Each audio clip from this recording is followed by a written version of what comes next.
Morphin Time! Dragon Sword! Mastodon! Pterodactyl! Triceratops! Saber-tooth tiger! Tyrannosaurus! Sherwood Rekker Morph. Okay, that's pretty cringe, but it just reminded me of the Power Rangers. I don't know where they come up with these names, but we're doing the Rekker Morph Pro today. 5-minute major. Let's get started.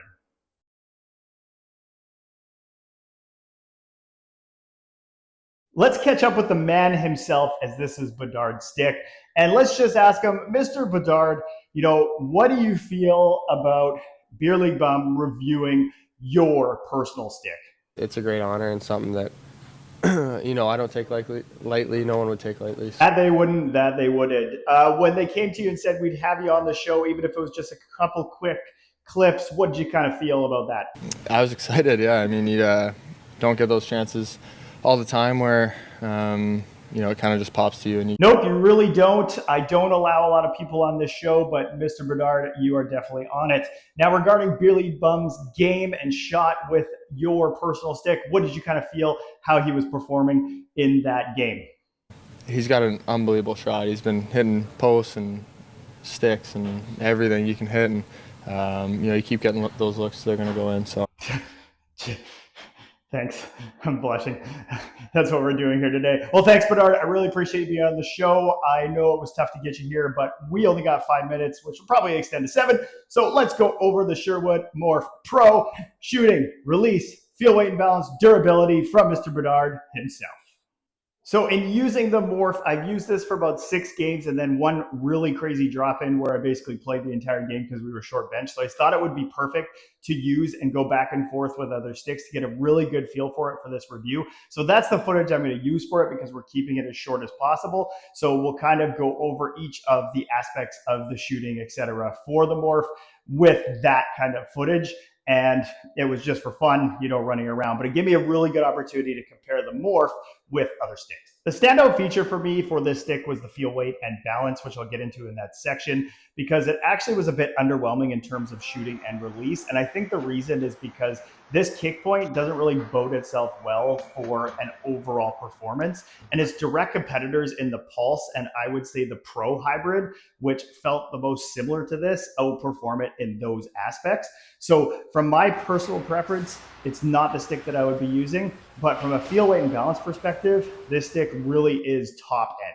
So first, what I really like about this stick, feel, weight, and balance, 5 out of 5. And the reason is plentiful. First is blade feel. Sherwood blades are nice and stiff, but have great feel. And you always know where the puck is, just like on this clip right here, roof, top header, backhand. Hockey tutorial would be good with that one, right? 5 out of 5 backhand, yeah.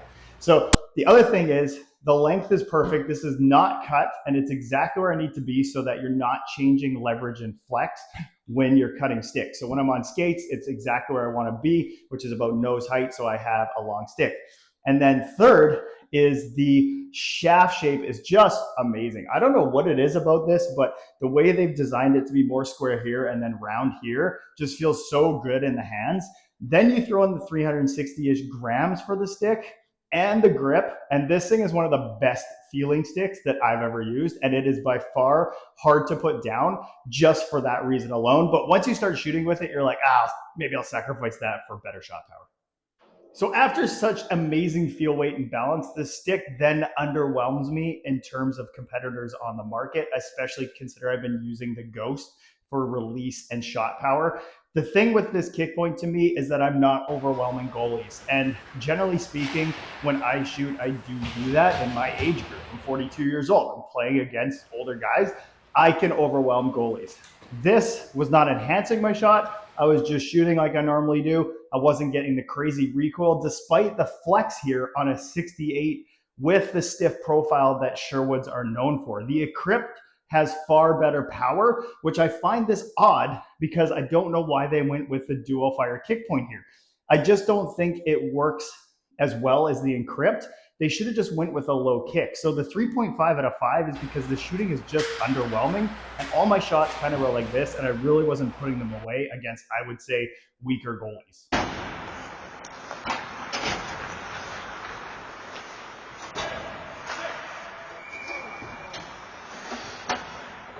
Kick point I find is an interesting problem because I don't think Bedard is actually using this retail build. I mean, most pros don't, but I have a feeling he's using more of an encrypt style build with a larger kick point that's easier to load for that quick release that he uses. In a 68 here with these two dual fire kick points, I'm just very underwhelmed, and I think it's an interesting problem. I think that the Rekker line should just go back to a low kick stick because now it's not competing with the trigger or the QR6 or anything like that. And it's his own thing. Maybe it's, competing with the Pulse or, like I said, the Pro, but it just is underwhelming in regards to those two. And now you have a Pro in that price point. There's no point in using this one for that. And that brings me to release. In a 68 flex, which you usually want to use because the Sherwoods are stiffer, and you get the easy load because of the 68, but the recoil just isn't there. In the 75s, you get a little bit better recoil, but then your release is a little bit more labored and challenging. So I just at a 3.6 out of 5 for the release on what would be their low kick line, but obviously a slight hybrid. It's not really bringing the power of the mid kicks or the regular hybrids, and now it's not bringing the release. I'm just finding it's a really odd choice from Sherwood. Now, 7 games and this drop-in where I skated for literally an hour with this stick, just shooting nonstop, getting a really good feel for this stick. I found the durability to be quite good. I was taking draws in some of those games, and overall, I don't see any nicks or anything on it. The Legend Pro was not known to be overly durable, but when he sticks with 380 on the Legend and now 364 here, I'm actually generally impressed. So we're going to go with a 4 out of 5 for durability, which is quite good on this particular model because overall a 364 stick usually snaps once I start letting go of clappers, and it didn't.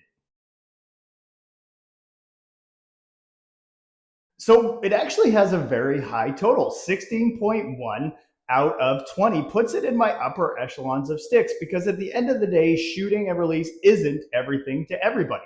This stick is an amazing passer stick because of the feel, weight, and balance and the way it feels in the hand and the grip. And it's durable for this style of weight. So it actually puts it up there. Now, would I recommend this stick right this second?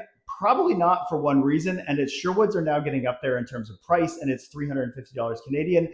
The Rekker Legend has pretty much all the same aspects with about 15 grams more. So I would be getting that on sale right now and waiting for this later down the line. That would be my overall recommendation. So currently it's a highly rated stick, but Sherwood's getting up there in price. God, you guys got to figure that out, but it might be better to just take the Rekker and put it to a low kick next time. Anyway, guys, thanks for watching. Yes, 5-minute major, about 8 minutes. See you next time. So Bedard, what stick do you actually use? Is it actually this? Next question. Sorry, I don't want to be rude, but I'm not gonna say. Pros never tell you anything.